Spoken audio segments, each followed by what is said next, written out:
Hey folks, my name is Gromong and you're on my channel. This video is about the best Isekai animes that will release in the future. This fall season of anime has begun, and even though I am hopeful to see something that will make me change my mind, we don't really receive any Isekai anime that is worth our time. That is why I am doing this video. Once we Isekai fans give up this season, we need something to look forward to. What didn't come this season surely will come next year, so stay tuned to find out. The second season of Welcome to Demon School, Iruma-kun. Suzuki Iruma has just been abandoned and sold to a demon by his irresponsible parents. Surprisingly, the next thing he knows he's living with the demon who has adopted him as his new grandson, and has been transferred into a school in the demon world where his new demon grandfather works as the principal. Thus begins the cowardly Iruma-kun's extraordinary school life among the otherworldly as he faces his true self, takes on challenges, and rises to become someone great. We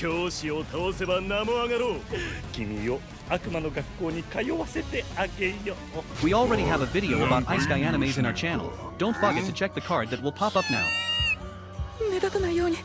The second season of How Not to Summon a Demon Lord. In the MMORPG Cross Reverie, Takuma Sakamoto is so powerful that he is lauded as the Demon Lord by other players.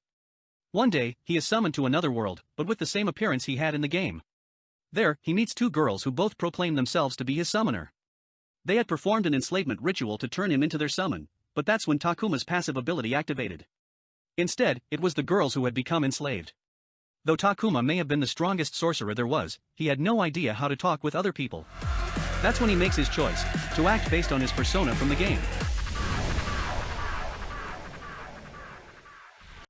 The third season of Log Horizon. A year after the adventurers were blown into the Elder Tale world, Akiba's prosperity begins to teeter with the emergence of a new monster, Genius, a festering power struggle between the East-West aristocrats, and the growing gap among the adventurers themselves. Finally, the Round Table, the symbol of their unity, faces a decisive crisis.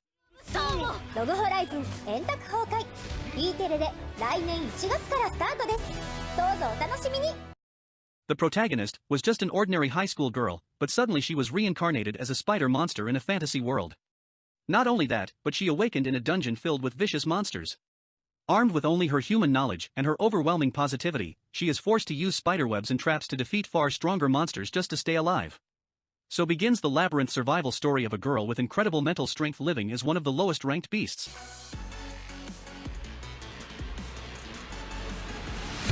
A 34-year-old NEET otaku is chased out from his house by his family. This virgin, plump, unattractive, and penniless nice guy found that his life are going down the path to an end. Just when he was at the point of regret, he saw a truck moving at fast speed, and 3 high schoolers in its path. Mustering all strength he had, he tried to save them and ended getting run over by the truck, quickly ending his life. The next time he opened his eyes, he is already reincarnated to a world of sword and magic as Rudius Greyrad.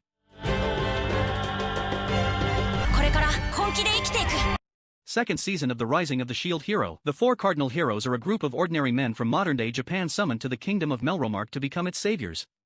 Melromark is a country plagued by the waves of catastrophe that have repeatedly ravaged the land and brought disaster to its citizens for centuries.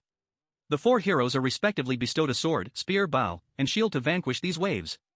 Naofumi Iwatani, an otaku, becomes cursed with the fate of being the shield hero. Armed with only a measly shield, Naofumi is belittled and ridiculed by his fellow heroes and the kingdom's people due to his weak offensive capabilities and lackluster personality. With a raging storm of hurt and mistrust in his heart, Naofumi begins his journey of strengthening himself and his reputation. The second core of the second season of Re:0 starting life in another world. Even after dying countless times, Subaru finally ended the threat of the White Whale and defeated the witch cult's Sin Archbishop representing Sloth, Petalgius Romanicanti. But only shortly after overcoming a tragic ending and reuniting with his beloved Emilia, Subaru learns that REM has been erased from this world, having fallen victim to the White Whale's fog of elimination in the midst of Subaru's death loop. With the White Whale now gone, Subaru and Emilia are forced to confront a reality they never dreamed would happen.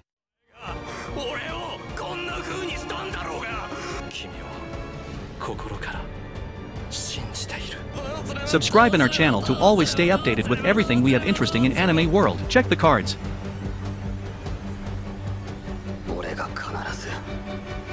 Second season of That Time I Got Reincarnated as a Slime. 37-year-old Satoru Mikami is a typical corporate worker who is perfectly content with his monotonous lifestyle in Tokyo, other than failing to nail down a girlfriend even once throughout his life.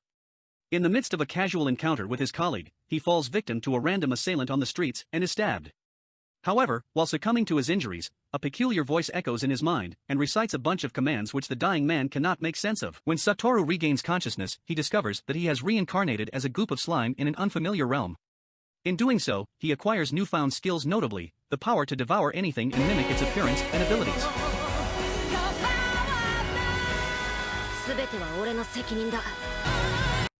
That is all, folks. Thanks for watching.